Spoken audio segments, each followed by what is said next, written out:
Olá pessoal, com muito prazer que hoje nós iniciamos a nossa jornada aqui no Performcast. Nós vamos procurar trazer bastante informação, algumas curiosidades sobre nós que os pacientes têm. E nós vamos alternando com alguns profissionais da clínica. Para quem ainda não me conhece, eu sou o Dr. Thiago Menescal, eu sou especialista em cirurgia do quadril, medicina do esporte e medicina regenerativa. E hoje eu estou aqui com um colega, o Dr. Nathaniel, um dos mais novos membros lá da clínica, que já chegou, já agregando demais lá pra gente. E hoje a gente vai bater um papo, saber um pouquinho da minha vida, da vida do Dr. Nathaniel. E hoje, assim, um negócio bem informal, né, Nathaniel? Hoje não é nada de doutor, hoje é Natan e Tiagão, não é isso? É isso aí, é isso aí. Prazer estar aqui, né? Primeiro encontro do Performcast, que é o que a gente está começando, nosso projeto. E vamos debater muito sobre medicina esportiva, ortopedia e saúde e qualidade de vida para os nossos pacientes. Com certeza. Meu amigo, e aí? A sua especialidade é ombro e cotovelo, você é médico, né? Você é um cara novo, está começando agora, já com muita bagagem, né? Muito conteúdo. Fala pra gente como é que começou a sua jornada, se sempre quis ser médico, você tinha esse sonho ou não, foi imposição, como é que fala um pouquinho sobre a sua vida, cara?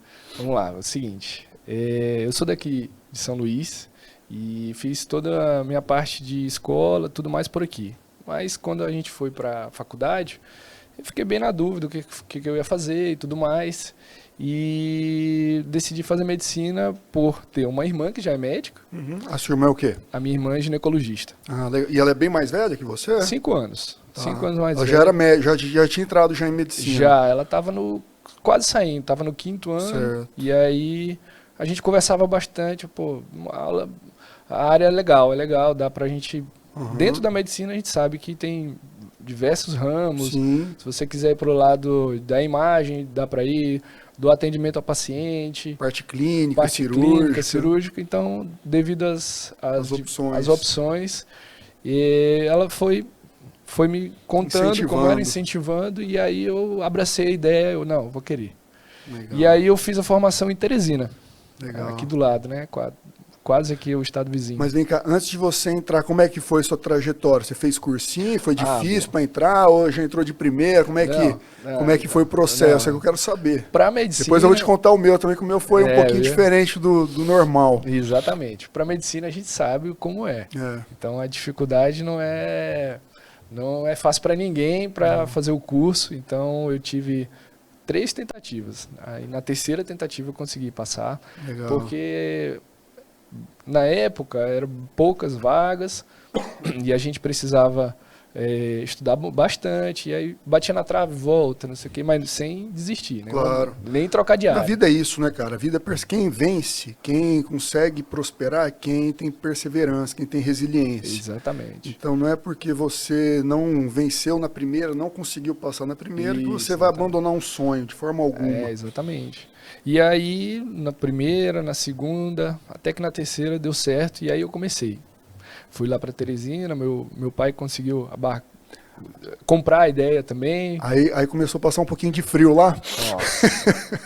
Mas eu gosto muito daquela cidade. É quente, mas é muito boa. É uma qualidade de vida em termos de logística. Usou muita jaqueta lá? Cara. Só quem é de lá. Mas tem muitos amigos lá. Teresina é uma cidade muito boa. E aí a gente ficou lá 6 anos, né? Ficamos lá 6 anos e gosto bastante da minha faculdade, fiz a Facid lá e ficamos por lá. E a ortopedia, como é que você descobriu essa vocação pela ortopedia? Como é que foi? Cara, foi durante o curso. Durante o curso, primeiro eu dei uma patinada, eu não sei se contigo foi assim. Foi. E aí a gente começa uma área. Nós entramos muito novos, né, cara? Mesmo você tendo ficado com 3 tentativas, né, de passar no vestibular, você ainda é uma pessoa nova, né, com, sei lá, 17, 18, 19 anos. A gente não tem maturidade para saber o que a gente quer profissionalmente para o resto da vida. Então é muito também, além do feeling, né, um pouco de sorte, talvez, um pouco de influência. Então, a gente não sabe exatamente se é essa trajetória que a gente vai seguir. Eu concordo contigo. Eu acho que isso a gente entra muito novo e tem que decidir a vida com 20 anos. É muita responsabilidade. Exato. É muita responsabilidade.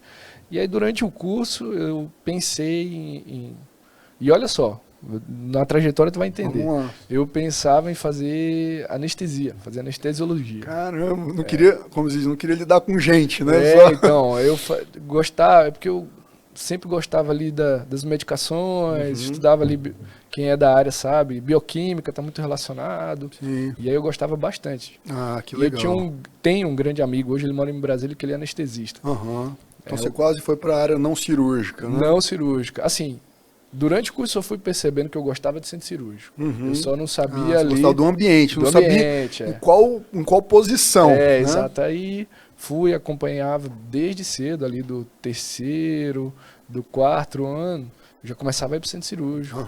Aprendi ali a fazer umas intubações. Pô, será que é e tal?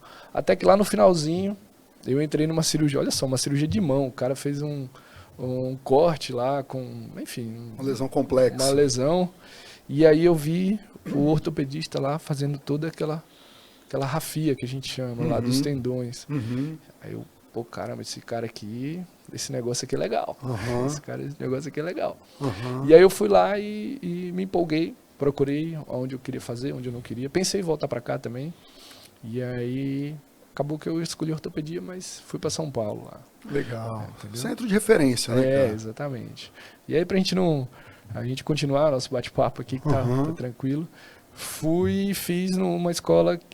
Pô, a gente tem um colega lá, o Tairon, que ele começou antes de mim. Ah, esse é de Jundiaí, né, cara? Exatamente. Ah, lá é referência. Ele tá lá. Lá eu tive um R- também, que era de Jundiaí. Sério? Fred, meu amigão.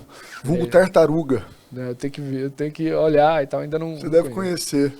E aí... Ele é mais novo que o Tairon lá. Ah, então deve ser. E fez toda a trajetória lá também. Foi, meu amigão. Né? Fez na mesma especialidade nossa também. Ele é ortopedista. Sim. E depois entrou também na parte de medicina do esporte, do exercício. É legal. E aí, Jundiaí, como você falou, assim, graças a Deus a gente escolheu boas escolas. Excelente lugar. Para fazer, então gostava bastante lá, é bem pesado, só quem sabe como é a residência médica de ortopedia, sabe como é que funciona. Mas é isso que faz grandes cirurgiões, cara. Exatamente. Eu costumo dizer que residência que é molezinha, que não tem dificuldade, que não tem procedimentos, o profissional vai sair com pouca bagagem, pouca experiência e pouca capacidade de resolver problema. Eu acho que um bom médico, principalmente nos dias atuais, é o quê? É um médico que consegue resolver problemas, resolver dificuldades. E quanto maior a complexidade do serviço que nós estamos, mais bagagem nós adquirimos. A gama de problemas que a gente vê ali é absurda. Exato, exato. Então, gostava bastante. De Jundiaí, eu fui para Santo André, por ABC, né? Fazer o R4, que a gente chama, que é a subespecialização, né?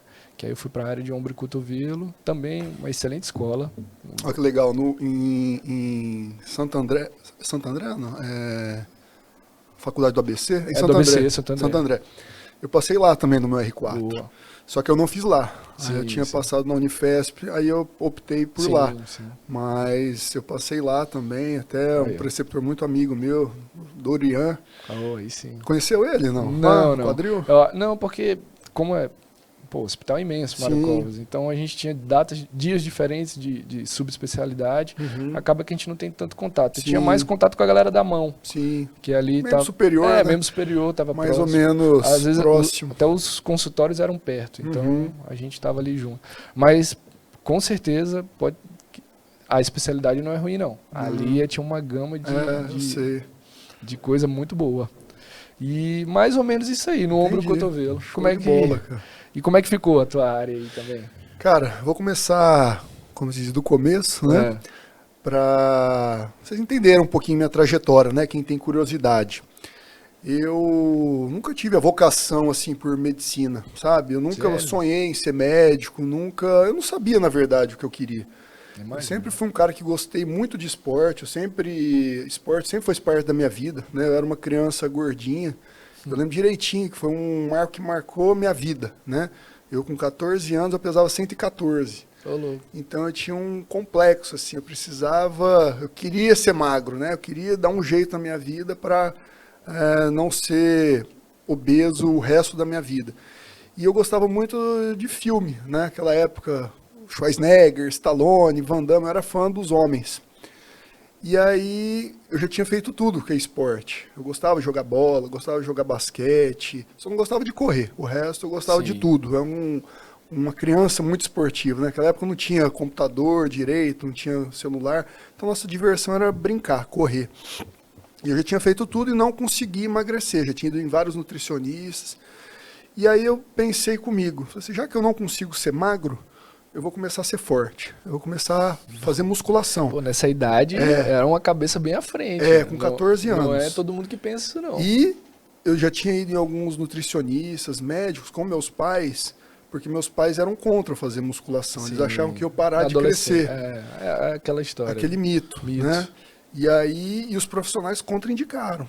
E como meus pais não deixaram ir, eu não queria, eu estava inconformado com aquela forma que eu estava, eu comecei escondido. Eu ia para o clube, em vez de jogar bola, eu ia para a sala de musculação.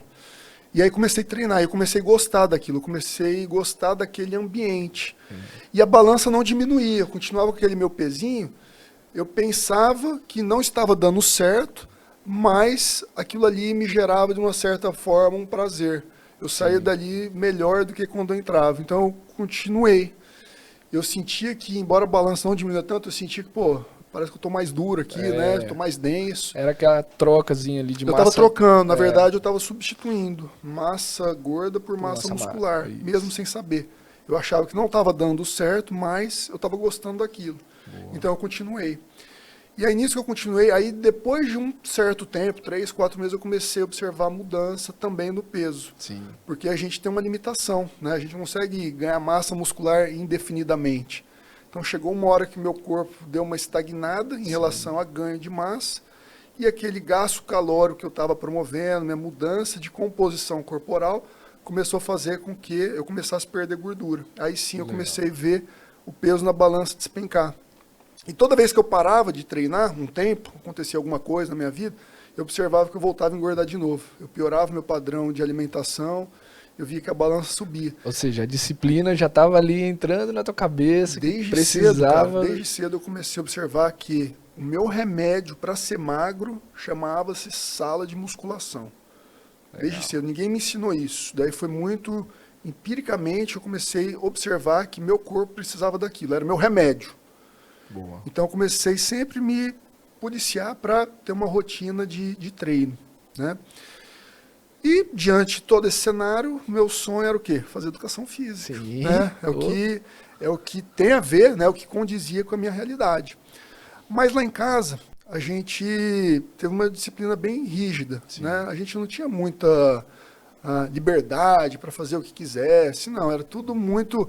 Meus pais são professores, eles sempre queriam o melhor pela gente, e na visão deles, eles sabiam mais naquele momento o que era o melhor para nós. É aquela história que a gente contou, né? A gente é muito novo. Exato. O que a gente vai decidir da vida? Eu estava acabando o terceiro colegial com 16 anos, cara.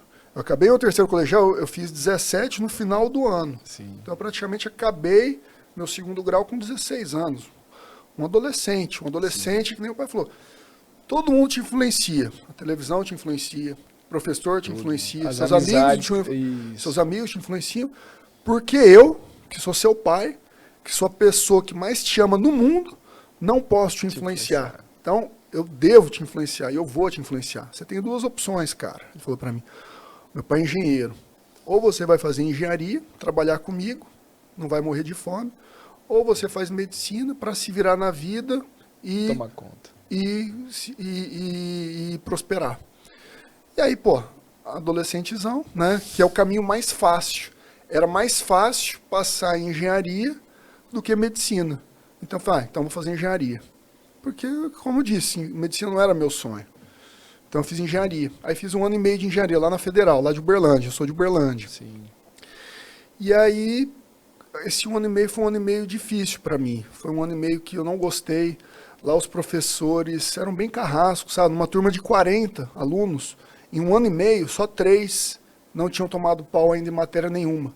Eles tinham prazer em dar pau, em te ferrar.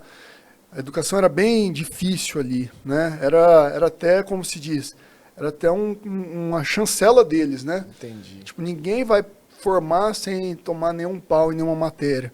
Então isso me deixou meio que Pesado, descrente. né? Pô, novo, cara.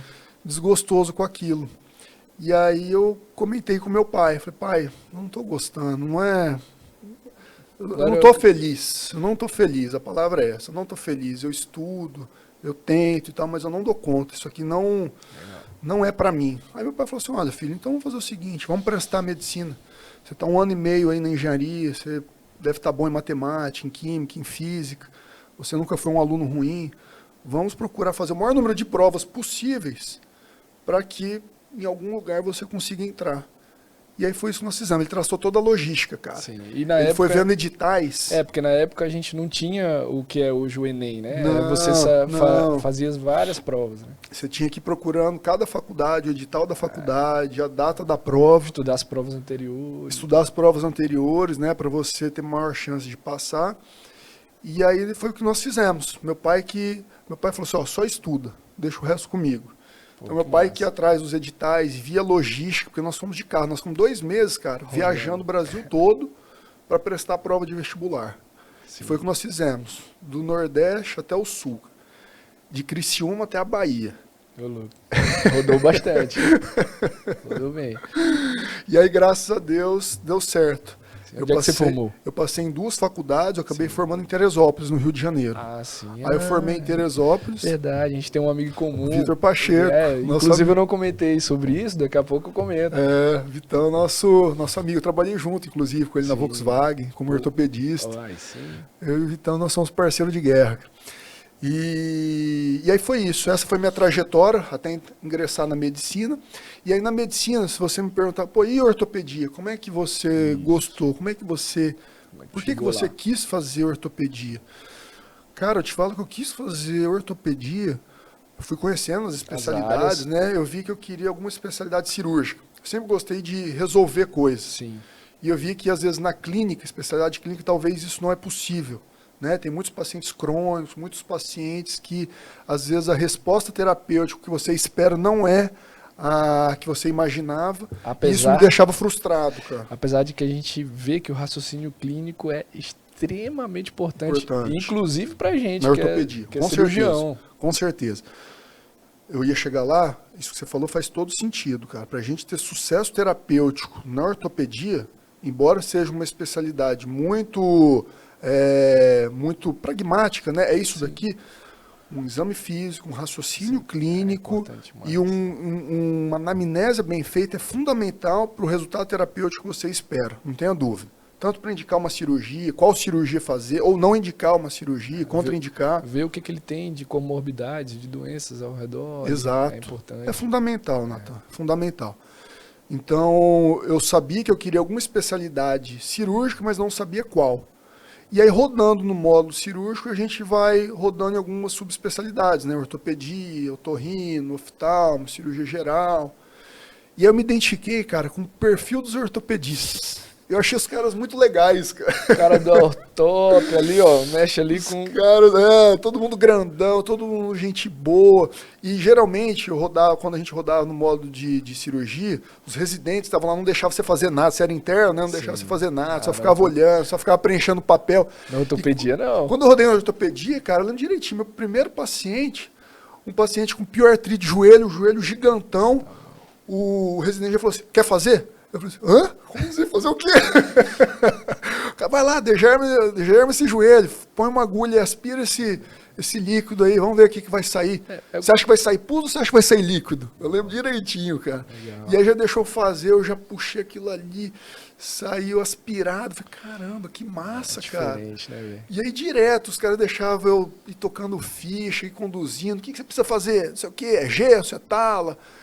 Cara, que massa, cara. É isso aqui que eu quero pra minha vida. Exatamente. O bom da ortopedia, fazendo um adendo aí, é que a gente tem muita coisa dentro do aparelho locomotor. Sim. Pô, mão, infecção, articulação, fratura. Exato. Tendinopatia. Mesma parte, osteometabólica. Osteometabólica. Né, cara? É muita coisa. Exato. E aí foi isso que eu quis fazer ortopedia. Aí comecei a fazer ortopedia, passei na prova do SUS de São Paulo. E aí minha subespecialidade, eu sou cirurgião de quadril, eu lembro direitinho, a primeira cirurgia de quadril que eu entrei, uma prótese de quadril, eu era R1, eu nunca tinha visto uma prótese de quadril. E, cara, quando eu olhei aquilo ali, eu falei, cara, que esse pessoal tá fazendo com esse paciente nunca mais vai andar, cara. Dá Eu um fiquei nervoso, assustado, cara, porque é uma cirurgia grande, né? É uma cirurgia que, pra quem não tá acostumado, às vezes assusta um Sim. pouco. E eu assustei, cara. Eu pensei, cara, nunca mais essa vozinha anda, cara. Coitada, o que esses caras estão fazendo? E aí, no outro dia, eu fui passar visita. Pô, a vozinha super boa. Eu falei, nossa, eu tô tão bem. Andando. Tô me sentindo bem, já andando. Cara, como é que é possível isso? É, E aí, depois, quando eu entrei na próxima, em outra cirurgia de prótese, a mesma coisa, aquele resultado bom. Eu falei, cara, que especialidade mágica, cara. Isso aqui é muito bom. Foi por isso que eu tendi a fazer quadril. né? Eu vi que os resultados funcionais do paciente começam muito ruim São muito bons. e o resultado é muito bom. Foi isso que me tendeu a fazer a subespecialidade de quadril. E aí eu achei uma brechinha, eu sempre gostei de esporte. Falei, opa, agora fiz ortopedia, né, tem a ver com esporte. Já sou especialista em quadril, agora deixa eu fazer minha outra paixão, né, que é esporte, que é exercício. E aí eu engrenei também numa subespecialidade em medicina do esporte, cara. Essa é a minha trajetória. Pô, que bom, legal. Bom demais. Voltando à especialidade do quadril, uma coisa interessante que eu lembro da residência ainda é a aceitação da prótese de quadril. Ela é, Perfeito. Ela é uma das cirurgias mais bem aceitas. Ela foi considerada a cirurgia do século XX, né, Exato. cara? Uma cirurgia que muda o prognóstico do paciente. É um paciente ou que tem uma artrose muito grave, que piora muito, dificulta muito a qualidade de vida, né? A paciente não consegue se locomover, não consegue subir escada, não consegue ter relação sexual, a vida do paciente fica muito prejudicada. E aí quando você faz a cirurgia, no primeiro pós-operatório ele já percebe uma evolução, já percebe que, opa, meu quadril melhorou, eu já consigo andar, eu já consigo subir escada, eu já consigo fazer as coisas do dia a dia. Então muda o prognóstico. E agora, até falando disso, cara, me veio uma dúvida, né? Você que é cirurgião de ombro, de cotovelo, a gente vê que na prática o ombro e o cotovelo, as próteses ainda estão em desenvolvimento, né? Já tem alguns casos, né, que vocês indicam, que fazem, mas o resultado funcional não é tão bom quanto o do quadril. Não é isso? Por que você acha que isso acontece, Natanzão? Qual que é o segredo? Por que prótese de ombro é diferente de prótese de quadril, cara? Qual que é a sua opinião? Vamos lá.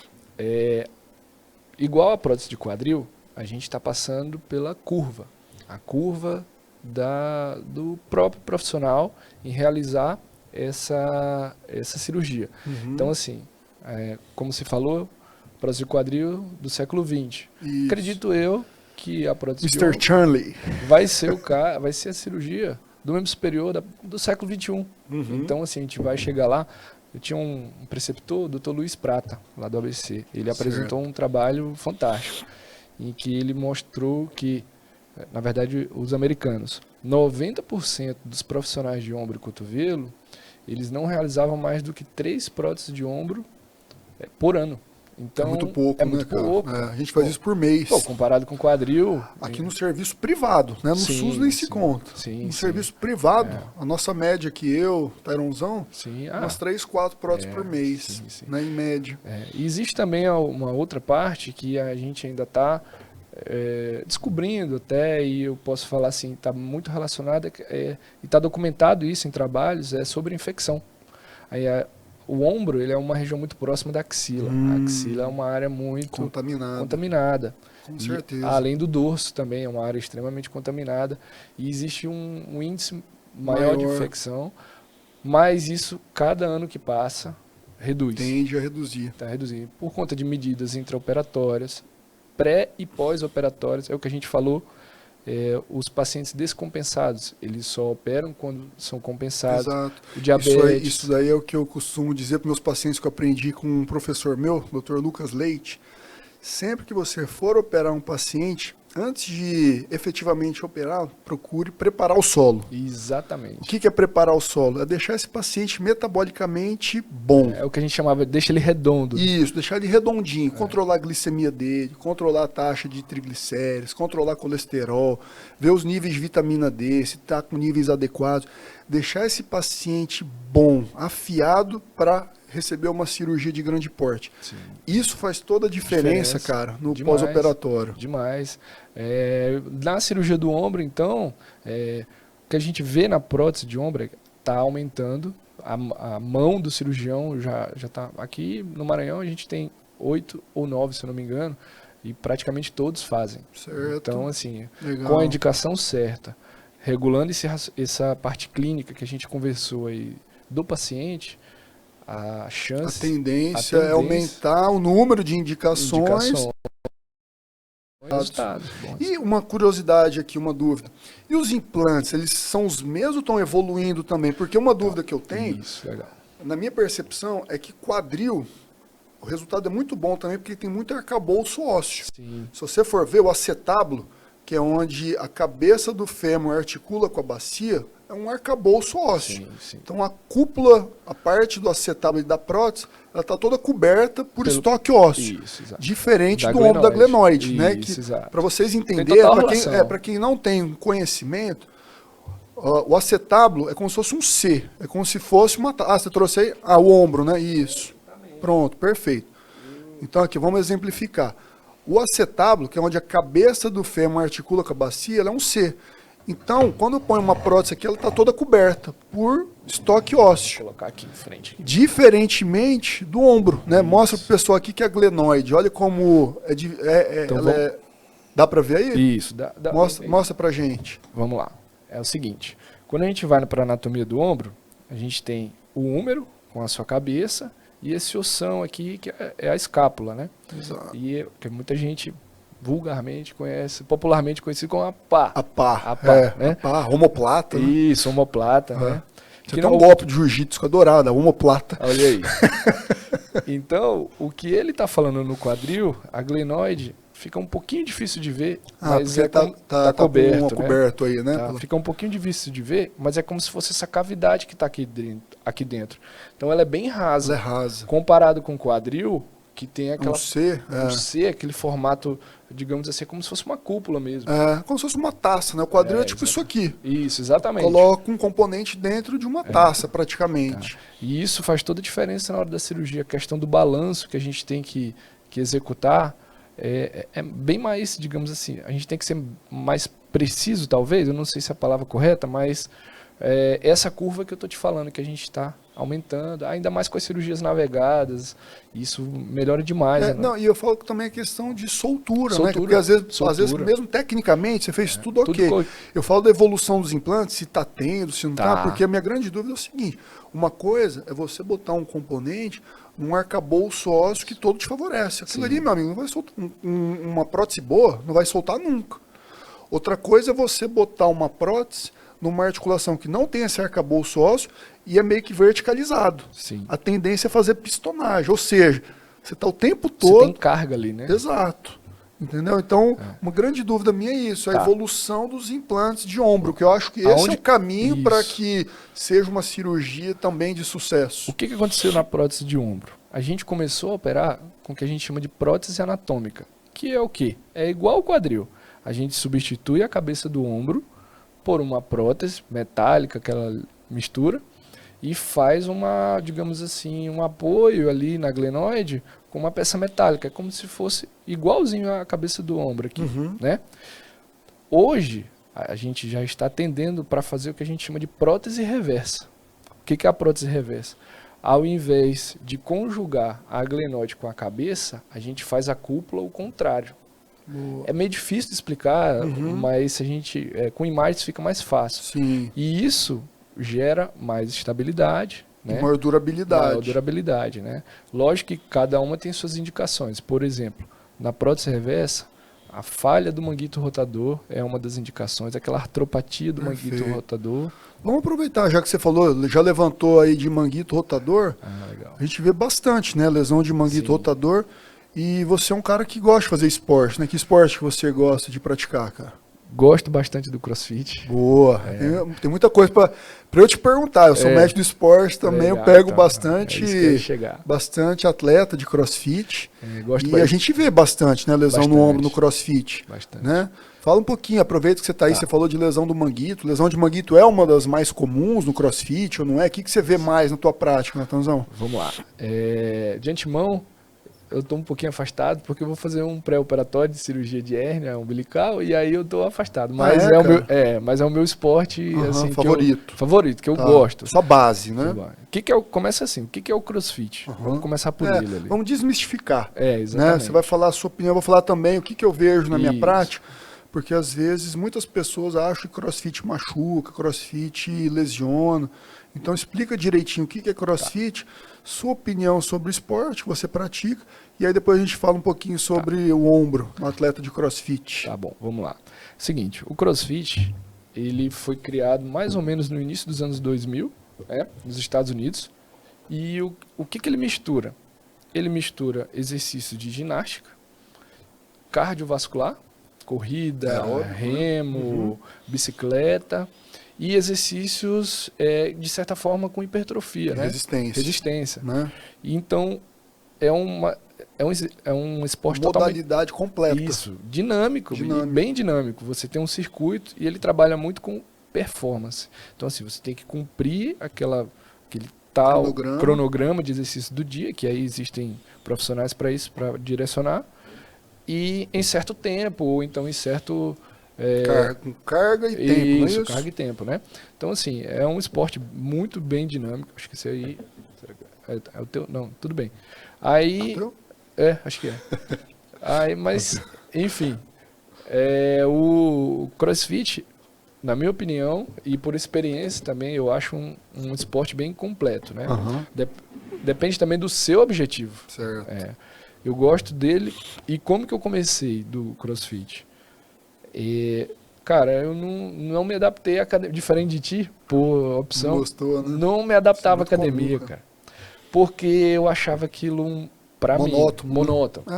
Eu sei disso. Reconhecendo que hoje eu acho fundamental. Fundamental por conta da hipertrofia e tudo mais. Para qualquer esporte, eu acho... É a base. É a base. Você tem que ter uma massa muscular. Os próprios atletas de CrossFit, me corrija se eu estiver errado, né? Eles praticam. Tem aulas de musculação, de preparação muscular para conseguir fazer a dinâmica do CrossFit. Professor Chico Cross. Meu amigo. Conhece Chico? Chico, toda vez que ele ia treinar a gente no treino de LPO, de levantamento de peso, ele... é um excelente profissional, olha pra gente e fala assim, tá na hora de tu ir lá, pega um supino, fortalece peitoral, né? Perfeito.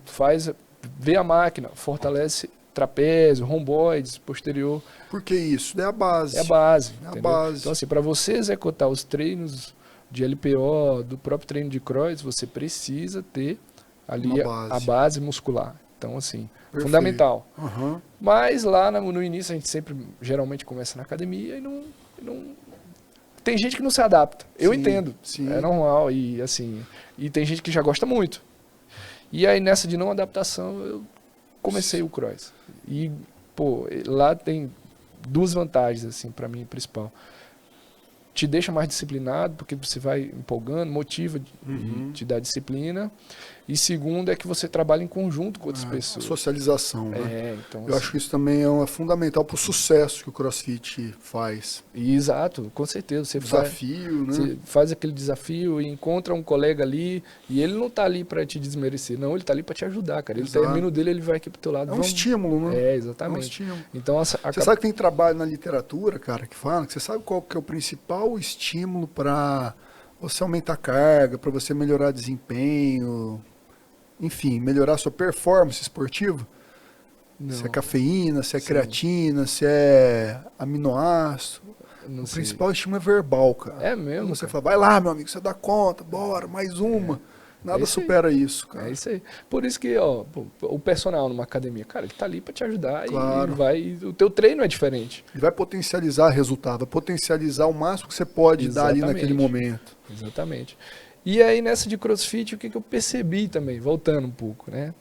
Que alguns colegas começavam a me procurar, via saber da minha especialidade. Sim. Né? Outro dia eu tratei dois colegas lá do CrossFit. Isso é muito comum, né? É igual, às vezes eu até brinco com a Natália, né? Às vezes eu tô com um tempo apertado para treinar e às vezes eu encontro 3, 4 que vêm me perguntar, né? Quer saber alguma coisa, que tá com dor no ombro, tá com dor no quadril, se eu posso ajudar. E a gente procura, né? Ser educado, dar aquela orientação, né?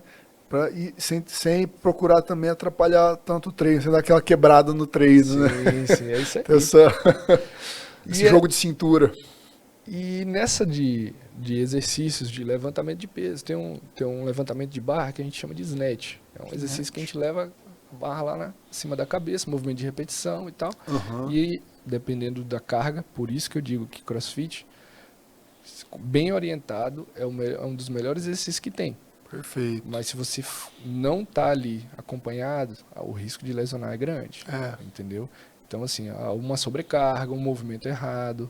Então, faça o seu trabalho bem orientado.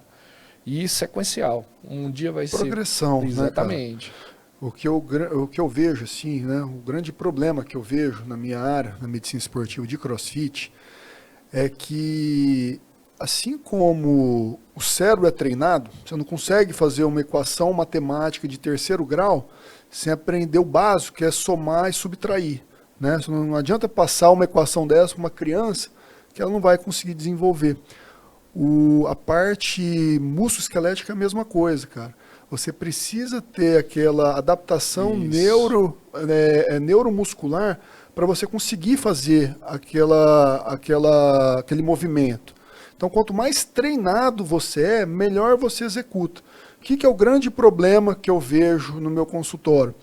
É que algumas pessoas, né, querem perder peso muito rápido, querem melhorar o corpo, e aí vem o CrossFit, uma possibilidade, né, que a amiga conseguiu, o amigo conseguiu, e querem tirar toda a diferença, todo aquele histórico, né, de, 14 anos, 10 anos de sedentarismo, em 1 mês, 2 meses. E aí já começam, alguns locais, né, que não tem aquela orientação de perto, já começam querendo competir com uma menina, com um rapaz que já está há anos fazendo aquilo ali. E aí começa a fazer de qualquer jeito, começa a querer aumentar a carga, começa a fazer movimentos indevidos que provavelmente vão machucar essa pessoa. Né? Então esse eu acho que é o grande problema do CrossFit. Né? A pessoa que não tem ainda aquela consciência corporal, que nós chamamos, e procuram aumentar a carga, procuram bater tempo, sem ter a base. Sem ter a base. Né? Sem ter aquele controle neuromuscular que precisa. E não é falta de orientação, porque o coach está lá do lado. Exato. Ele está ali. Exato. Às vezes a própria paciente, naquela ansiedade, aquela vontade de que...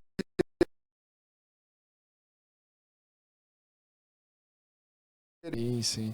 Mas então, quando a gente vê lá, esse típico paciente aí, no membro superior, lesiona bastante o manguito rotador. O que é o manguito rotador, né? Mostra aqui pra gente o que é o manguito. Então, assim, ó, que eu vejo muito, eu preciso fortalecer manguito. O que é isso? Exatamente.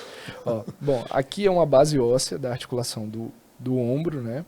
Então, alguns músculos, eles terminam na cabeça do húmero, ou na cabeça do ombro. A gente tem um aqui na frente, o subescapular, um aqui em cima, chama supraespinal,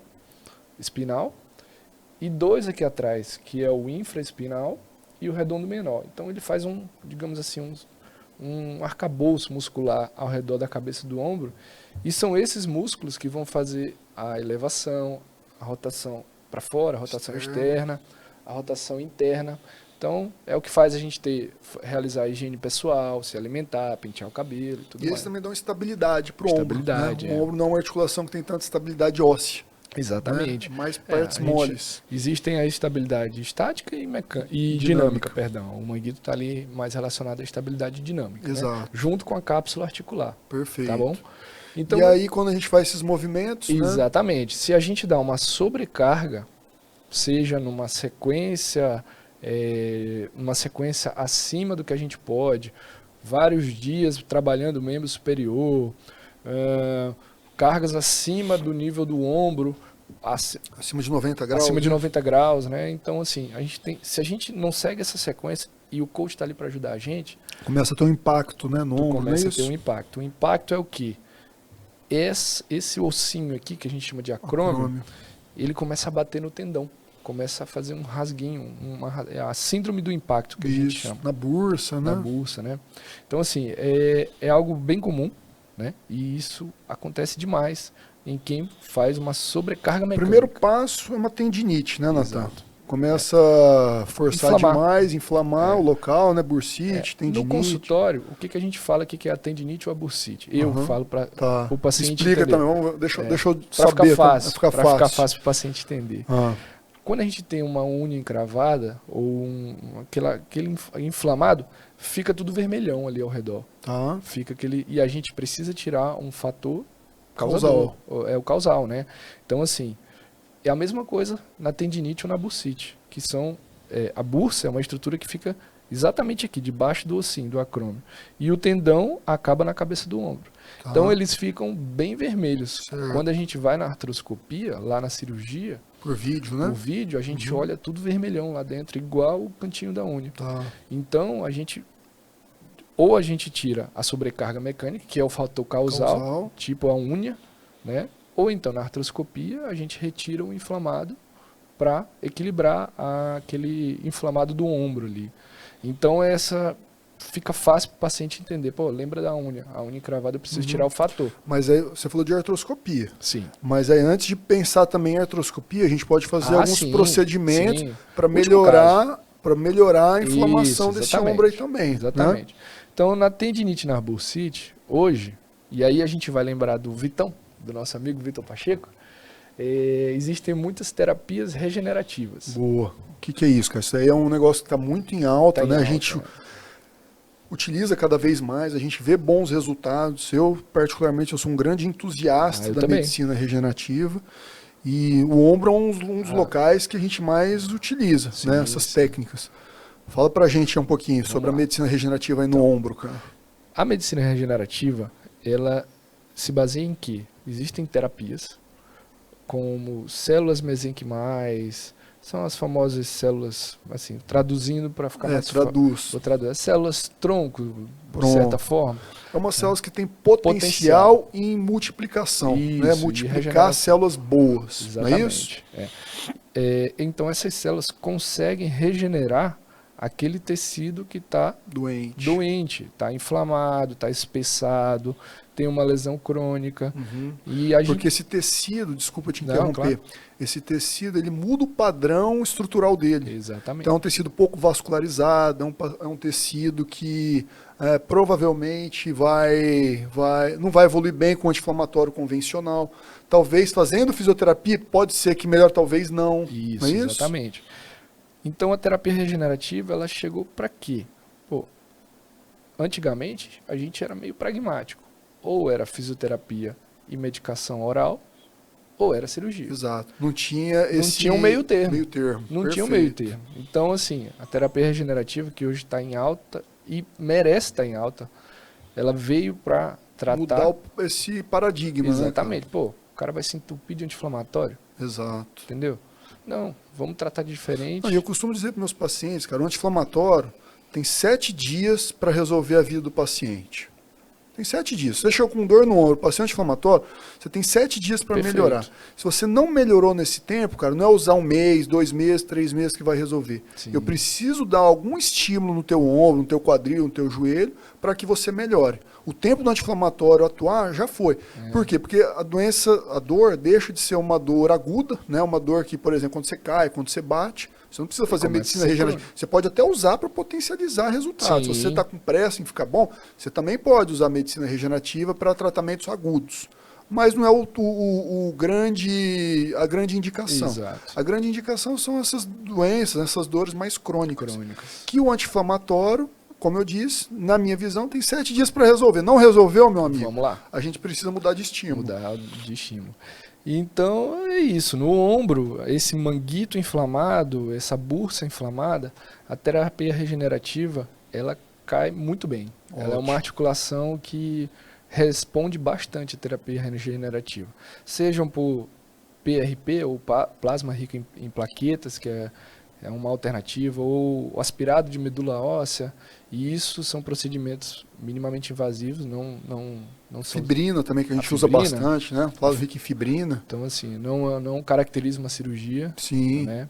E tem alta... Você dá pra fazer em consultório, né? A gente faz, né, Natan? A gente faz bastante. A gente faz ali na Perform. E a gente faz também, né? Tudo com cuidado, né? Com segurança. Como é que a gente faz esses procedimentos, cara? Pô, lá na Perform, Aí é uma questão pessoal e muito boa, que eu gosto muito.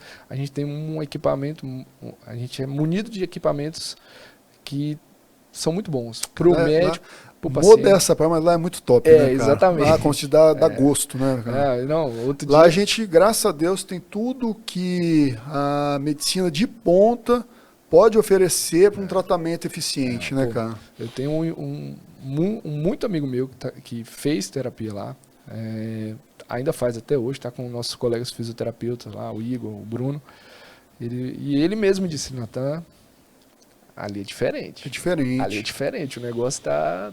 Ali a gente proporciona o que existe de melhor, cara. Então, assim, ali no consultório eu consigo fazer a fibrina, como você falou, né? A gente tem os aparelhos, a terapia. A fibrina, só contextualizando, para quem não sabe, é uma parte do sangue que ajuda, quando a gente corta, né? A gente tem uma série de cascatas imunológicas para atuar no reparo de uma lesão, não é isso? Quando a gente faz o preparo, o nosso protocolo, a gente tira a principal parte do sangue que ajuda no processo de cicatrização. E aí, normalmente, eu não sei você, mas eu gosto muito de associar com ácido hialurônico. Sim, demais. É como se fosse um gel de colágeno, né? Para ajudar na lubrificação, ajudar a fazer com que aquela fibrina colhe ali naquele local lesionado, para que aumente ainda mais o potencial de remodelação. A gente gosta de associar técnica. Você faz assim também, não? Sim, faço muito, bastante. Primeiro, a questão da, como você falou, a viscosuplementação ou a lubrificação, e associar com aquele potencial regenerativo que a gente comentou, a chance é muito boa de dar certo, de diminuir os sintomas. E diminuir principalmente a chance de cirurgia, né, Natan? Exatamente, cara. Né? Porque se você não faz nada ali, um tendão degenerado, um tendão inflamado, se você não intervém de forma efetiva, a tendência é esse paciente evoluir para uma artroscopia, uma cirurgia. Exatamente. Assim, o que a gente tem, né, de escrito, o que a gente lê sobre isso? Enquanto a gente está lá com uma lesão, uma tendinopatia ou uma bursite, que a gente chama, cai muito bem mesmo, né?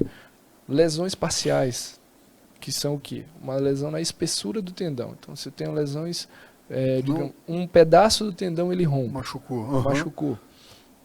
Também cai muito bem. Potencial de cicatrização das células mesenquimais são ótimos. Você estimula aquela... A própria bursa, ela tem esse fator regenerativo, então você só dá estímulos. E entendeu? aí o grande segredo é, para você ser eficiente no seu tratamento, o uso do ultrassom, né, cara? Exatamente. Porque aí, mostra para eles, uma lesão parcial, se você faz às cegas, como é que você vai identificar exatamente o local da lesão? Porque é pequena, a gente está falando o quê? De 1 centímetro, né? 1 centímetro e pouco. Agora, quando você usa ultrassom, você mostra ali, põe no ombro ali para o pessoal entender assim, como é que funciona. Cara. Esse aqui eu considero que é o novo estetoscópio do médico. Exato. Então, assim, para qualquer área, tá? Principalmente eu acho o ortopedista, né? Exatamente. Para a gente ali no músculo esquelético ajuda demais. Por quê? Porque a gente não tem estetoscópio. Exato. Mas a gente pode visualizar no consultório. No consultório, você já diagnostica. Já dá o paciente chega com uma dor no ombro, dor no quadril, você já faz um diagnóstico, já põe o ultrassom ali, você já sabe do que se trata. O paciente está com uma queixa da dor no ombro, você tira ali no consultório, aponta lá, liga no dispositivo que você tem para usar, já vê o tamanho da lesão, vê como é que está a bursa, vê a estrutura anterior, cabo longo do bíceps, enfim, tem uma infinidade de estruturas que a gente pode ver com um aparelho simples. Né? Não tem radiação. Não tem radiação. É bem tranquilo. É bem tranquilo. Isso aqui a gente consegue realizar. E aí isso guia também os nossos procedimentos. Nossos procedimentos dá mais segurança, efetividade, diminui risco, por exemplo, de injetar uma medicação num vaso. Sem falar que vai, de certa forma, aumenta a sua acurácia, né? O Vitor, nosso colega lá de Santos e hoje está em São Paulo também.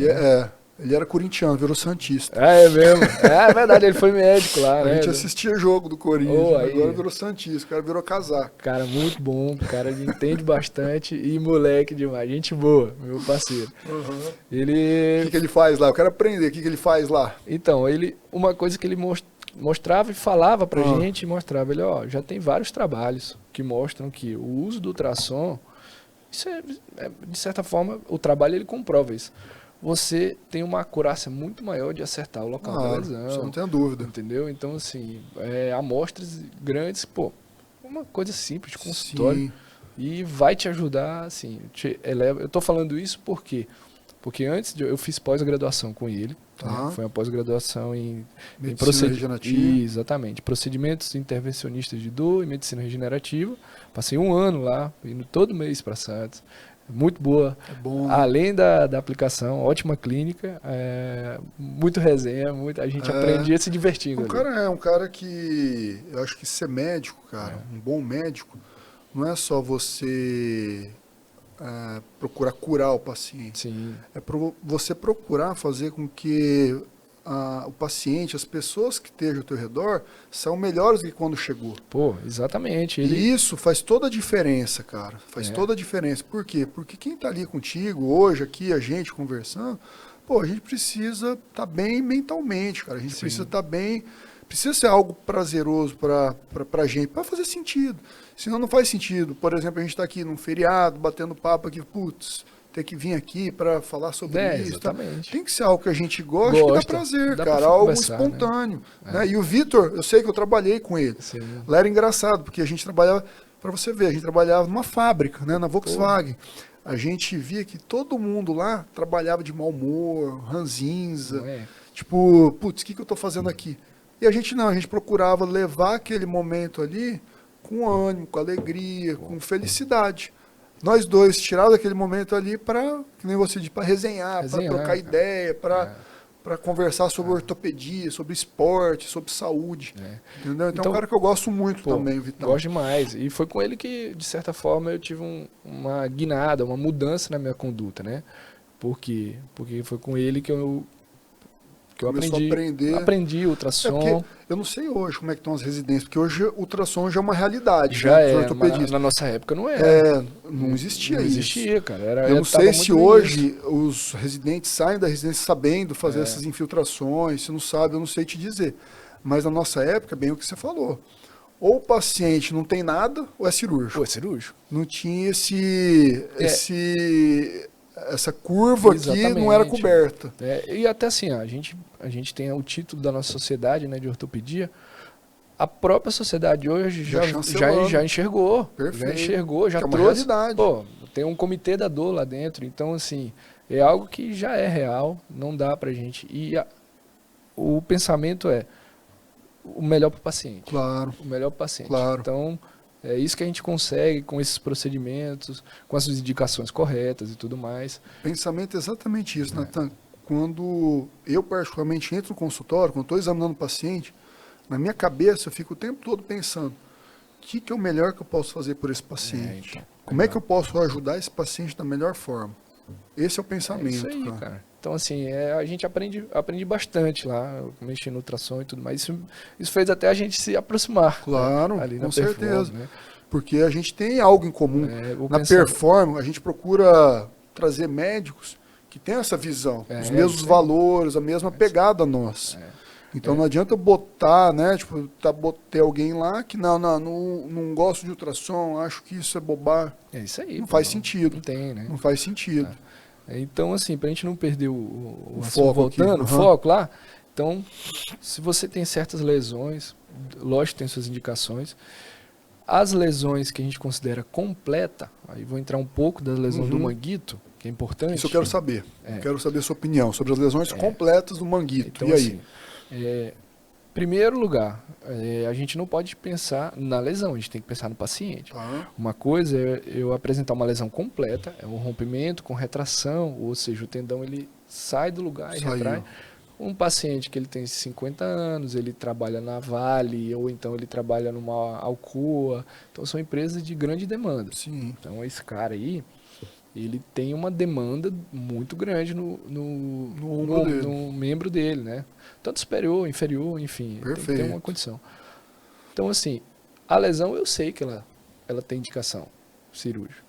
Então, para esse é um tipo. Agora, se eu estou com um senhor de 75 anos de idade, ele tem uma lesão o que a gente chama de retração, um deslocamento de 0,8 centímetros. Então não chega praticamente nem nada, né? Praticamente nada. A demanda dele é mais baixa. Né? Só usa o ombro para levantar garfo. Pô, então assim, como que eu posso melhorar ele?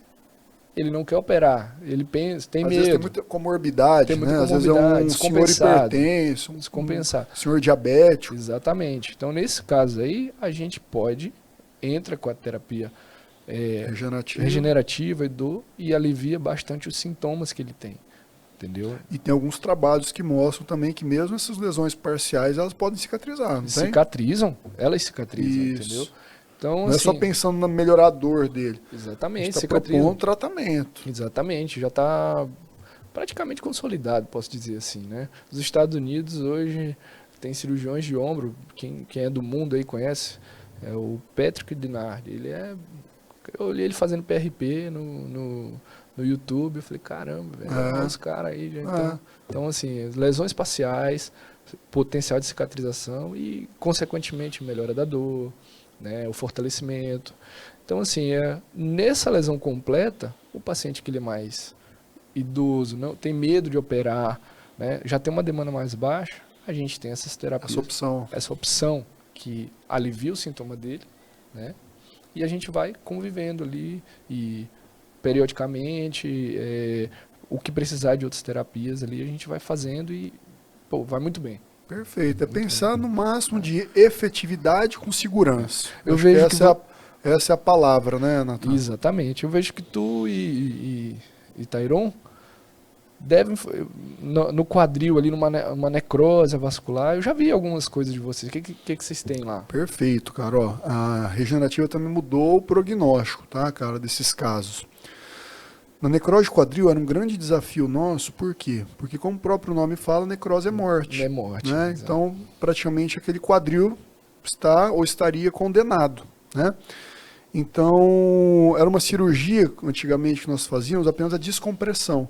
Isso. Nós entrávamos com a broca, descomprimíamos aquela área ali, porque tem bastante edema, né? E isso causava dor. Então, a gente descomprimindo aquela área, a gente melhora os sintomas do paciente. Mas a gente não conseguia intervir na evolução da doença. Então, dali um ano e pouco, esse paciente estava ruim de novo, já com a cabeça desabada, né? A cabeça quebra, porque a maior parte das lesões são em área de carga, e com isso, nós precisávamos fazer a artroplastia, que é a troca da cabeça do fêmur desse paciente.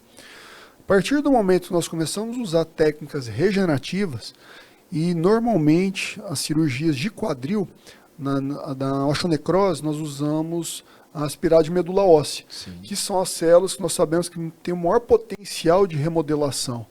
Né? Então nós realizamos hoje, né, a técnica de descompressão, que é uma cirurgia minimamente invasiva, e retiramos medula óssea da bacia do paciente, injetamos ali no local da lesão. Cara, graças a Deus, nós começamos a usar essa técnica de uns 5, 6 anos para cá. E nós temos uma casuística muito grande, cara. Até hoje, só um paciente nesse delta T evoluiu para prótese. Todos nós estamos acompanhando cabeça, mantendo esfericidade, boa qualidade de vida. Então, graças a Deus, cara, foi uma técnica que veio para ajudar demais nós cirurgiões do quadril e os pacientes. Sim. Né? Nada melhor que você fazer uma técnica minimamente invasiva, não precisar operar, até porque nós sabemos que uma prótese quadril tem durabilidade.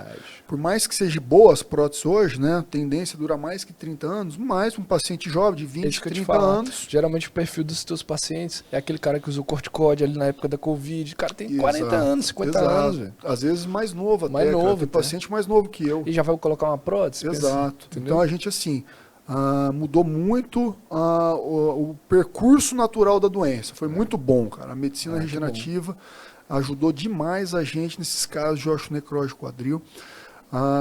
Eu, como cirurgião de quadril também, a parte regenerativa e de dor mudou muito também o prognóstico das questões nas dores laterais do quadril, cara. Bursites trocantéricas, tendinite glúteas.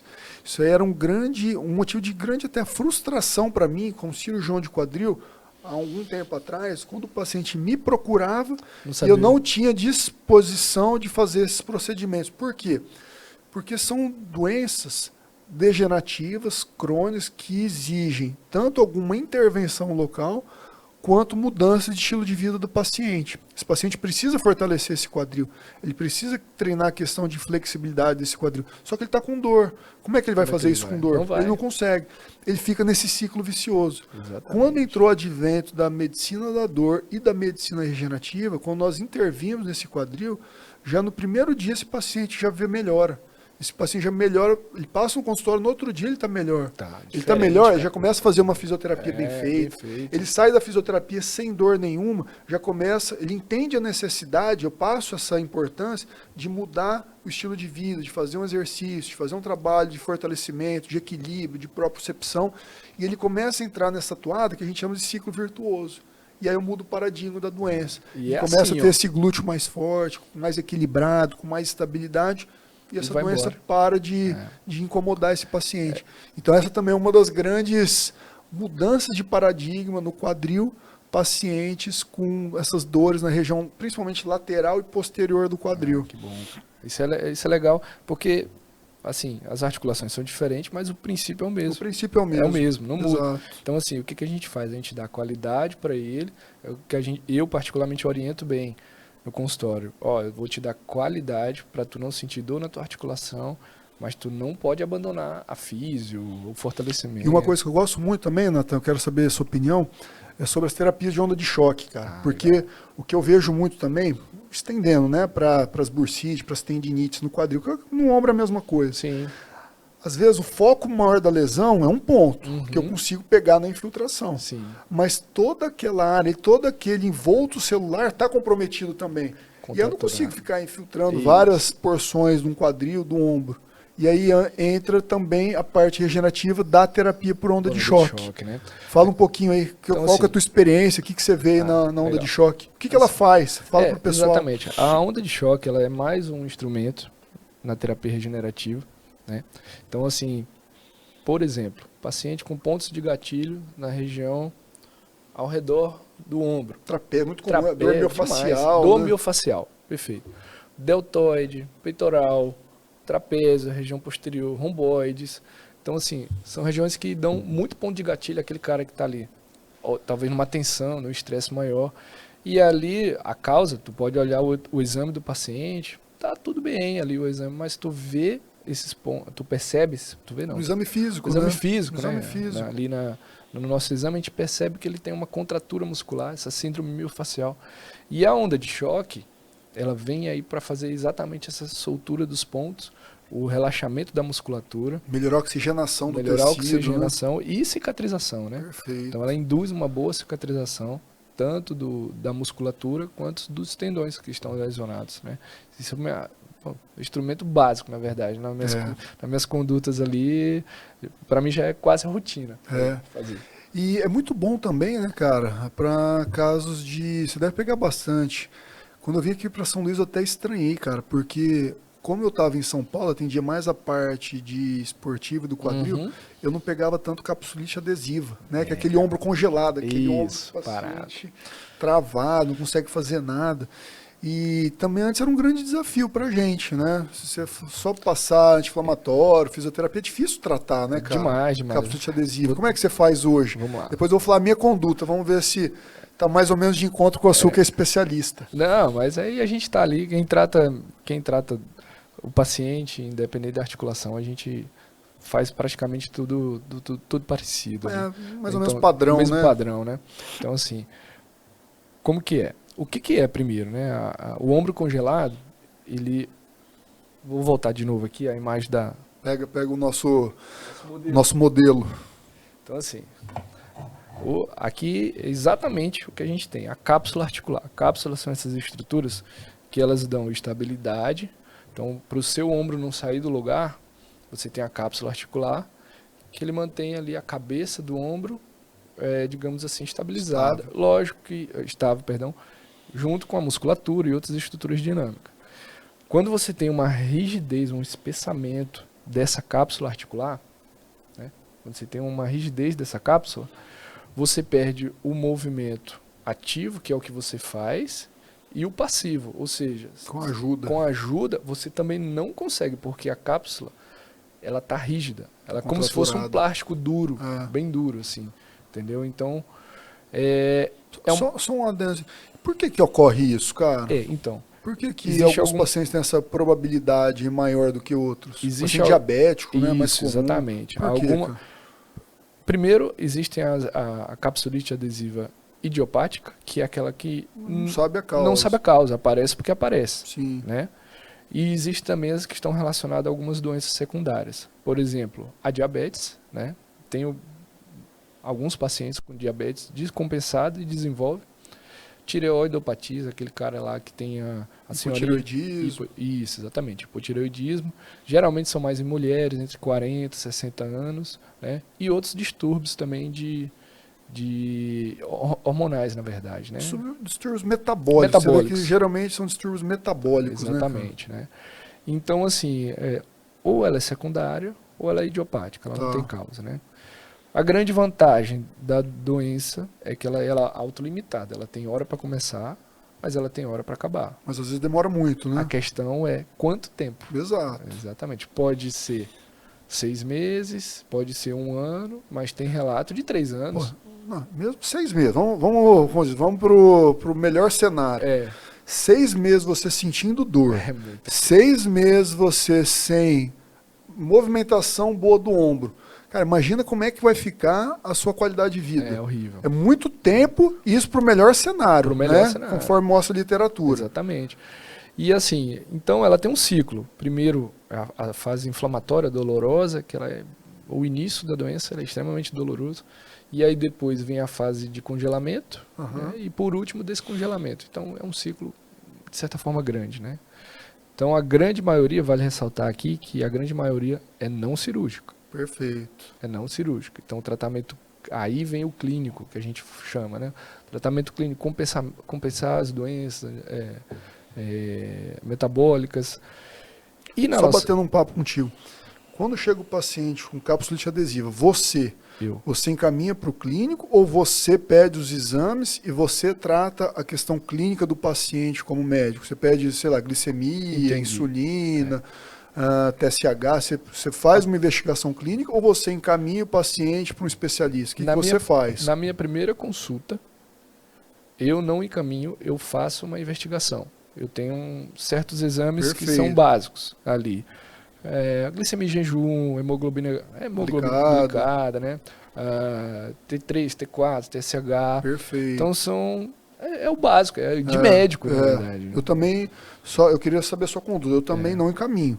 Eu, como médico, né, médico do esporte, eu solicito os exames e eu mesmo trato o meu paciente, cara. Eu acho que o básico a gente consegue. Entendeu? Lógico, um endocrinologista junto, e eu reforço isso para o paciente. Tem uma pacientezinha que ela me dá um trabalho. Ela é extremamente descompensada, a diabetes dela. A diabetes dela é tipo 1. Aí realmente é preciso um trabalho com endócrino junto, senão ela não vai melhorar. Então ela não vai. Então o caso dela foi bem prolongado, mas ela regulou. Então impressionante, cara. Na hora que regulou, a qualidade, o ombro dela muda. Engraçado.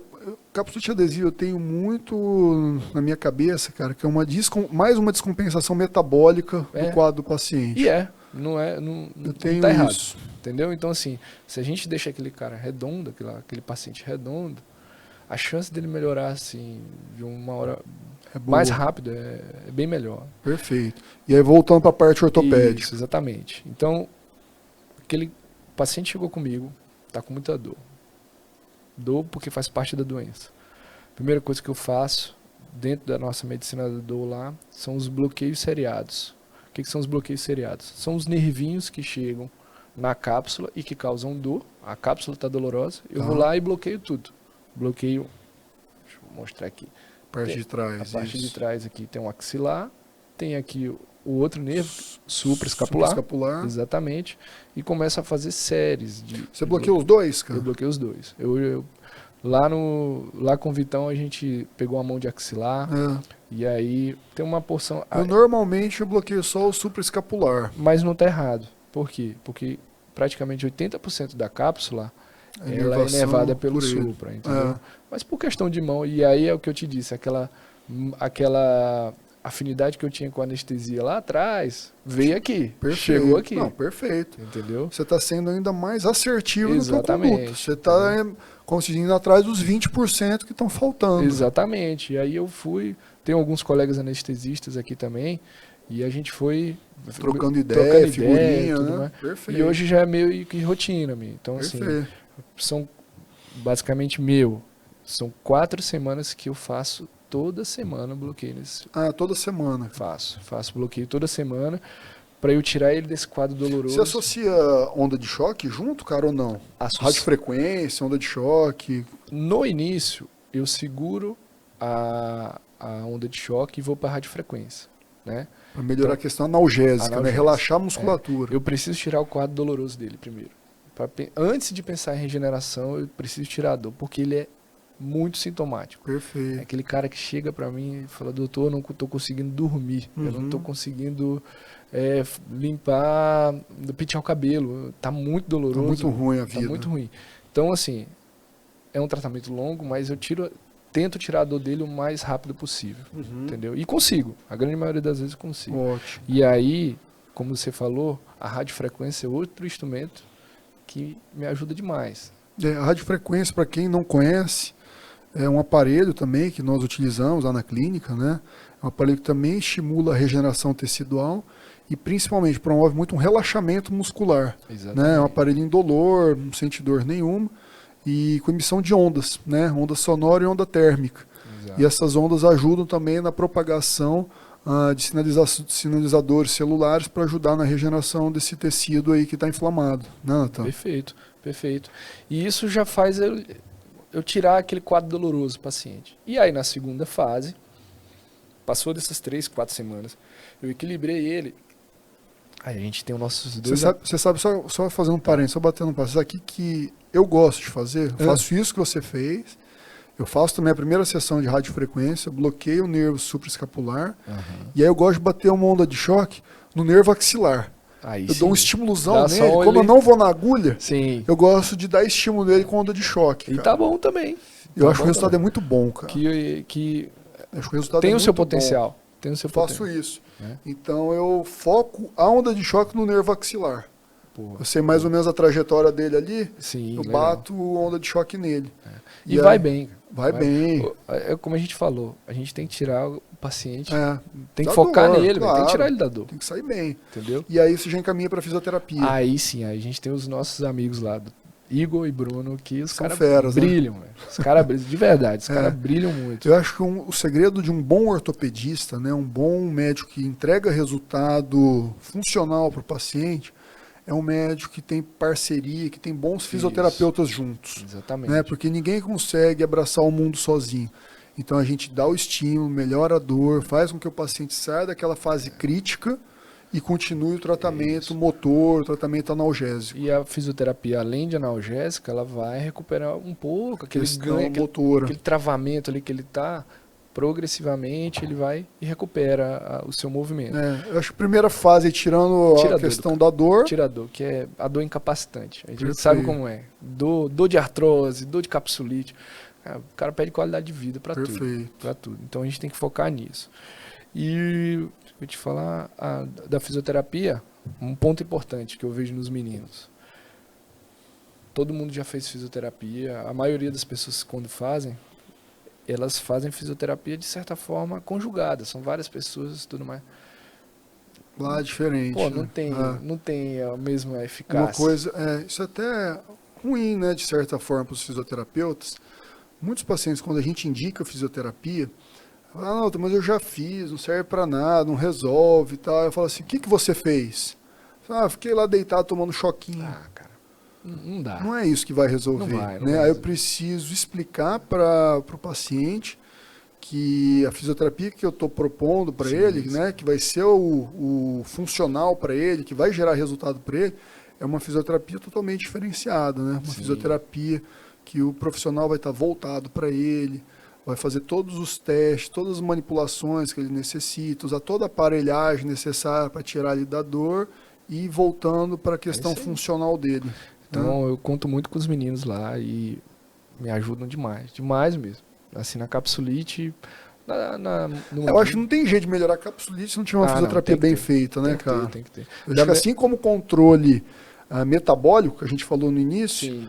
precisa também de uma equipe multidisciplinar, né, com fisioterapia boa, para que esse tratamento seja eficiente. E, assim, da minha casuística, eu tenho um caso cirúrgico, que ela não conseguiu evoluir de jeito nenhum, passou mais de 1 ano e meio, e ela estava simplesmente zero de evolução em relação a... Então, assim, a grande maioria não evolui. Não evolui. Não evolui para cirurgia. Uma teve, mas assim, uma exceção demais. Eu também, nesses 7 anos que eu estou em São Luís, eu tive um caso que eu precisei encaminhar. É isso porque eu não consegui melhorar. O resto agradece demais, vai muito bem. Sai muito bem. Bom demais. E o que mais? É isso aí. E aí, vamos falar um pouquinho de esporte também? Boa, bem lembrado. Eu ia te perguntar umas coisas. Você é atleta aí. Vamos lá. Tô no amadorzão, mas vamos lá. Tô consulta agora. Vamos lá. Bem lembrado. Umas perguntinhas, talvez não só minha, mas de quem tá vendo a gente. Vamos lá. Vamos lá. Pro homem, vou fazer 2, na verdade. Uma seguida da outra. Tá. Por que a gente tem tanta dificuldade em perder aquela gordurinha abdominal de flanco, né? E como a gente pode chegar num resultado, talvez não mais curto, não, mas assim, o que a gente pode regular para potencializar isso aí, entendeu? E na mulherada, a questão ali de quadril. Eu tô falando isso porque... Sim, já te perguntaram. Minha namorada, aí a gente conversa. Entendi. Então, assim, aonde a gente pode chegar? Como é que a gente pode fazer, né? Vamos por parte, então. Por que o local mais comum que nós acumulamos gordura é no abdômen e por que essa gordurinha é difícil de ser retirada? Normalmente, quando nós temos uma descompensação energética, algumas situações ocorrem para que nós acumulamos mais essa gordura na barriga. Tá? Tem a causa genética, mas tem muito a ver também com o estilo de vida. Tá? Quando eu vejo uma paciente com uma gordurinha um pouco maior no abdômen, isso já me leva a suspeitar do aumento de cortisol. E por que normalmente esse cortisol está aumentado? Normalmente é porque a noite de sono dessa paciente está ruim. Então, eu preciso investigar como é que está a noite de sono dela. Se ela faz higiene do sono, se consegue dormir pelo menos 6 horas noturnas, tá? Por quê? Porque com isso eu consigo regular o ritmo circadiano. E é muito comum um erro que eu vejo, às vezes a paciente não está com peso tão alto assim, só que tem essa gordurinha que incomoda, e aí o que alguns profissionais orientam? Vamos caprichar na atividade aeróbica, vamos fazer bastante aeróbica e vamos segurar a caloria. O que acontece? Esse paciente não pode se restringir tanto com caloria. Por quê? Porque se eu deprimo ainda mais a questão metabólica dele, o corpo lê isso como um estresse. O corpo leu isso como estresse, eu aumento ainda mais o cortisol. Aumentei ainda mais o cortisol, eu começo a acumular mais essa gordura abdominal. Então é exatamente o contrário. Um paciente que não está acima do peso, só tem aquela gordurinha que está acomodando, que é a orientação para esse paciente? Eu aumento um pouco a ingesta calórica proteica desse paciente, eu oriento esse paciente a fazer musculação, tá? Não ficar apavorar a atividade geral, fazer mais musculação para gerar mais músculo e aumentar a oxidação de gordura e procuro melhorar a qualidade do sono desse paciente. Com isso eu consigo melhorar essa gordurinha abdominal aí, tá? Eu gosto muito de usar alguns adaptógenos, tá? É muito bom para regular ritmo circadiano. E se o paciente tem despertares noturnos, não tem um sono de qualidade, eu gosto muito da melatonina à noite também. É bom demais. Tá? É top. Em relação ao culote, né, que você tinha me perguntado, aquela gordura no quadril. No quadril. Gordura no quadril, cara, me fala muito a favor de predominância estrogênica, tá? Nós temos hormônios androgênios de diversos tipos, né? Tipo, tem a testosterona, estrogênio, progesterona, dihidrotestosterona, então nós temos várias. Sim. E aí tem muito o perfil de cada paciente. Essas mulheres, ou até homens que têm aquele quadril maior, né, com mais gordura, com maior concentração, que é o que nós chamamos de um perfil em pera, é um perfil mais estrogênico, tá? Pensando na questão cardiovascular, é uma gordura que preocupa menos, né? A gordura visceral é uma gordura mais importante e mais preocupante quando nós pensamos em saúde. Agora, é uma gordura feia esteticamente, né? Incomoda, a mulher quer melhorar. Então, qual que seria uma estratégia? É dosar a questão hormonal para ver se de fato esse estradiol está muito alto e aí conseguir dar uma regulada nele. Tá? Eu regulo, diminuo um pouquinho a quantidade de estradiol e se esse equilíbrio entre estradiol e testosterona tiver desequilibrado, eu procuro aumentar um pouquinho os receptores de testosterona dela. Então, eu inverto o padrão. O que você pode ver? Homem, como tem mais testosterona, qual que é o perfil predominantemente do homem? É um quadril mais fino com tórax maior. Mais largo. Mulher é o contrário. E algumas mulheres têm esse perfil muito exagerado. Então tem aquele quadrilzão muito grande com uma linha de cintura e tórax muito fininho. Então eu procuro fazer um reequilíbrio hormonal pra gente. E claro, precisa ter o estímulo. Isso que eu ia te falar. Precisa ter o estímulo, precisa treinar, precisa fazer exercício ali naquela região para ir tipo, aumentando a vascularização e diminuindo o tecido lipídico. Tá bom? Pô, legal. São essas... Tá aí. Eu tinha bastante dúvida em relação a isso. Assim. São estratégias, tá, cara? E a gente ouve muito assim, pô, vou regular tanto carboidrato, cara, será que tá certo isso? Principalmente no que você falou na gordura abdominal, se eu regulo o carboidrato, quando eu começo a fazer exercício de musculação, qualquer outro exercício, a gente, se tiver com estoque baixo de carboidrato, a tendência é que nós aumentamos ainda mais as nossas catecolaminas, adrenalina e noradrenalina, e isso estimula ainda mais um pico de cortisol. A tendência é que você acumule ainda mais gordura no nível de cintura e perca massa muscular. Então você vai entrando num ciclo vicioso também. Você fica magro com pochete. Tá? Então, na verdade, é o contrário. Você tem que ter um estoque bom de carboidrato, né? Você não pode exagerar para não fazer um balanço positivo. Agora, você tem que ter uma concentração boa de carboidrato para conseguir desempenhar o treino da melhor forma possível e uma concentração boa de proteína também para conseguir estimular o ganho de massa muscular. E com isso, você regula seu ritmo circadiano, aumenta a massa muscular e diminui essa pochete. Legal. Bom demais, cara. Fácil, né?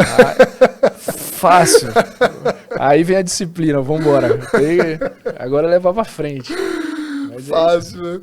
Uma coisa que eu acho legal também, cara, tá falando, na parte de medicina esportiva e do esporte, você deve pegar bastante também, cara, que a gente vê muita lesão muscular, né, cara? Sim, cara. Né? A gente vê bastante. Tem muito lá no CrossFit, não tem? Tem, não só no cross, né? Assim, ó, vou te dar um outro exemplo. Tem junção ali, músculo tendíneo. Vamos falar de outro esporte de alta. Beach tênis. Pô, perfeito. Pô, beach tênis hoje é uma febre nacional, né? É bem legal porque é dinâmico, é a mesma... Vou te falar assim, se fosse comparar, é o que o pessoal gosta no CrossFit também. Pô, você tá ali de dupla, tem a competitividade, socialização. Competitividade. Entendeu? Então, assim, porém, existe algumas coisas ali que você tem que regular também. O volume, né? Volume, Tem paciente que passa comigo que fala assim, nesse sábado eu joguei 4 horas. E tem muita gente assim. 4 horas. Mas muita gente assim. E isso desenvolve... E, desculpa te interromper, aí joga, bebe um pouquinho de cerveja, volta a jogar de novo, combinação perfeita. Legal demais. Pra machucar. E detalhe, são 6 vezes por semana que o cara faz isso. Ou seja, de segunda a sábado, o cara faz direto. Então, assim, isso desenvolve, mais comum no beach tênis, é o que a gente chama de cotovelo do tenista. Perfeito, epicondilite, né? Epicondilite lateral, que é exatamente essa porçãozinha aqui lateral do cotovelo, dá uma dor chata, né? Então, o cara vai pentear o cabelo. Você jogou, cara, beach tênis, não? Só bati umas bolinhas lá, mas não... E aí, como é que foi? Gostou ou não? Ficou mais ou menos. Mais ou menos. Eu falei, não. E eu sou meio assim... Eu tenho um monte de medo de ter uma lesão no cotovelo. Cara. Eu falei, pô, eu sou exemplo dos caras. Não pode ser casa de ferreiro, espeto de pau, exatamente, não. Né? Mas assim, eu não contraindico. Eu só acho... eu também não contraindico. Eu só acho que tem que ter uma preparação melhor muscular. E moderação, né? Moderação. É igual a musculação. Se eu ficar 4 horas numa academia puxando peso... vai morrer de dor. Provavelmente vou morrer de dor, vou ter uma lesão muscular e não vou evoluir. Esse é o segredo também. Você não pode... A sua atividade física tem que ser na quantidade e no volume que você precisa para a sua demanda. Não é quanto mais, melhor. Exatamente. Então a tendência, você ficar esse tempo todo treinando, jogando, é machucar. Exatamente. Então, assim, tem tratamento, tem resolutividade, né? A epicondilite lateral resolve bastante, a gente vê todo dia praticamente chega e a gente volta um pouquinho lá para terapia regenerativa, ajuda demais. E aqui eu dou 50% de crédito também ao fortalecimento. A fisioterapia ali, ela tem função... Porque é muito movimento repetitivo, né, cara? Repetitivo, cara. Então, assim, a posição da raquete, quando você fica aqui, a gente chama de o cotovelo em varo, né? Uhum. Então, assim, você dá um estresse na região lateral do cotovelo bem... O tempo todo, o tempo todo. O cara tá aqui contraído o tempo todo. Uhum. Então, a gente precisa fortalecer essa musculatura. E aí, o fortalecimento, talvez eu considere até mais do que 50%. Entendeu? E o que você acha daqueles brace que o pessoal usa? Você acha que é válido? Não? Qual que é a tua opinião? A gente teve um encontro ano passado, aqui, o pessoal do ombro veio colega de São Paulo, do Rio de Janeiro, eles falaram a respeito sobre a epicondilite, né? Começamos a ver, por experiência, eu digo assim, prática e o que está lá na literatura. Na literatura mostrou que ele tem efetividade igual a outras terapias, como própria fisioterapia, ou mesmo a onda de choque, que também tem sua função. Na prática, eu gosto de associar. Eu associo. Porque 50% de um com 50% do outro, 50% do outro, à noite, principalmente. Sua efetividade, né? O brace é o quê? É tipo uma faixa, né? Que aperta e isso dá um relaxamento na musculatura que causa essa dor, né? Então o cara tá lá à noite, colocou o brace para dormir, de manhã tira, vai fazer suas atividades. Lógico, tem o seu protocolo correto e tudo mais. Eu gosto bastante. E passo bastante também. Eu acho que é válido também. Eu acho que só o brace eu acho que não resolve. Não resolve. Na minha experiência, eu não vejo que não resolve. Agora, se você associar a técnica, né? Paciente com dor, chegou no consultório, você faz um bloqueio. Você gosta de bloqueio para epicondilite? Com ácido hialurônico, alguma coisa regenerativa ou não? Gosto bastante, mas a minha experiência maior, primeiro, a gente usa, tu sabe o potencial da glicose, que a gente... boa, proloterapia, né, proloterapia, né? Então, assim, a gente tem uma... Você sabe com quem que eu fiz? Quem que fez? Com a Renatinha, ortopedista. Sério? Ela tava com epicondilite também, ela foi lá comigo. Aí o que eu fiz nela, eu associei, a gente fez um bloqueio, né? Usei anestésico, com Traumil, que são alguns fitoterápicos, né? Arnica, alguns outros potenciais de regeneração, com glicose, destrose e ácido hialurônico. E fiz de imediato uma onda de choque nela também, uma sessão só. Meu amigo. A bichinha tá voando. Voltando a operar, até porque pra ela... Ela falou que tava incomodando muito, ela foi fazer uma mão cheia de fratura de metacarpo e tal, e ela tá morrendo de dor, não conseguia apertar parafuso. Na minha demanda, eu tenho bastante dentista. Dentista ali, ó. Fazendo seu trabalho é dia e noite ali, força na mão. Cara, você falou de dentista, eu lembrei de uma coisa também, que eu quero saber, né? O que você acha? Dentista é muito comum a gente ver hernia de disco, né, cara? Em dentista, pela posição que eles ficam, né, na cadeira, fica praticamente deitado em cima do paciente. E é comum a gente ver hernia de disco em dentista. Qual que é a sua opinião, cara? O que você gosta aí para hernia de disco? Como é que você trata? Você acha que tem espaço aí também para regenerativa lá no disco do paciente? Tem. Não? O que você fala aí, Natanzão? Quando eu fiz a parte de ombro e cotovelo, a gente acaba estudando também um pouco de cervical. Porque tem muitas dores cervicais que elas se confundem com uma lesão dores no ombro, de manguito, trapézio, enfim. E aí, dentro disso daí, a gente vê como a gente chama de diagnóstico diferencial, né? Então, pode ser uma, pode ser outra. Nas cervicais, certas compressões, elas respondem ao tratamento regenerativo, né? A glicose é uma delas, né? A gente fez lá com o Vitão. O Vitão mostrou pra gente como que faz. Você faz certos bloqueios. Você tem boa resposta. E, além de aliviar a dor do paciente, né? Ele vai ter qualidade para fazer o que melhorar a ergonomia dele. Então, assim, melhorou a dor dele, agora está na hora de eu melhorar a posição de eu trabalhar. Perfeito. E aí, na hora que ele melhorou, fez esse ciclo, Aí depende de cada caso, não vou falar um número específico, né? Então, assim, tirou... É protocolo individualizado. É, individualizado, né? Que é o que a gente falou, atendimento a cada paciente. Se não tiver um fator mecânico muito... que é a hérnia de disco extrusa, que a gente chama. Se não tiver esse fator mecânico muito extrusa, são terapias que o cara melhor. Vão resolver bem. Consultório. Em consultório. O cara sai do consultório e fala, tô melhor. Entendeu? Então, assim, eu vejo uma ótima alternativa. Eu não tenho tanta experiência com hernia cervical. Eu tenho um pouco de receio de infiltração na região, né, essa área. A minha experiência mais é com lombar. Né? Que até é a mesma história que você falou em relação ao ombro ao cervical. Sim. Às vezes muitos pacientes passam comigo por ser especialista em quadril, mas eu observo que de repente a dor dele é na lombar. Sim, o problema dele é lombar e vice-versa. É a mesma coisa. Às vezes o paciente acha que ele tem problema na lombar, já passou com o especialista em coluna, não melhorou, e aí quando eu avalio o problema dele é mais no quadril ou sacroiliaca, né, que é a transição entre a lombar e o quadril. Então eu pego muito paciente com hérnia lombar, protrusão lombar, artrose facetária, e a gente faz também alguns procedimentos de dor, regenerativos, radiofrequência, pulsada, enfim. A gente tem bons resultados. Tá? Poucos pacientes não melhoram com algum desses procedimentos. Tá? A maior parte dos que não melhoram é isso.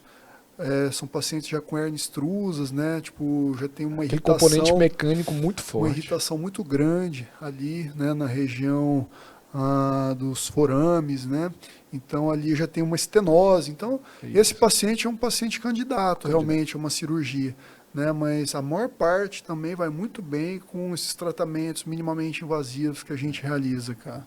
Não é diferente, né? A gente só mudou ali do membro superior. Local. O local. Mas que bom que a gente está alinhado aí. É isso.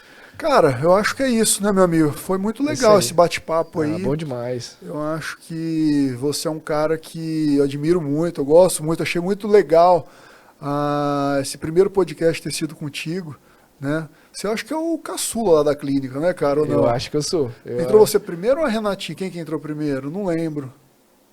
Eu acho que eu entrei primeiro. Se não for, foi muito mais próximo. Ou menos próximo. Porque né? assim, eu voltei antes que ela pra cá, mas eu não tinha entrado lá. Mas quando fez ali, a clínica, eu acho que a gente entrou junto ali. E você é um cara que agrega muito, cara. Um cara que eu gosto tanto de trocar ideia, aprender contigo, ver seus protocolos lá, que eu sempre tô de olho, né?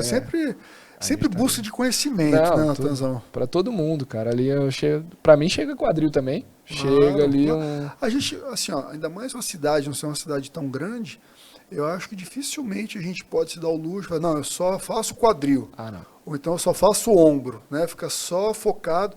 Até porque a gente procura enxergar o paciente de uma forma como um todo, né, cara? Aquela parte que a gente disse no começo, até metabólica, né? Procuro saber, né, de como é que é o estilo de vida do paciente, o que ele faz, o que ele come, para a gente ter um resultado bom.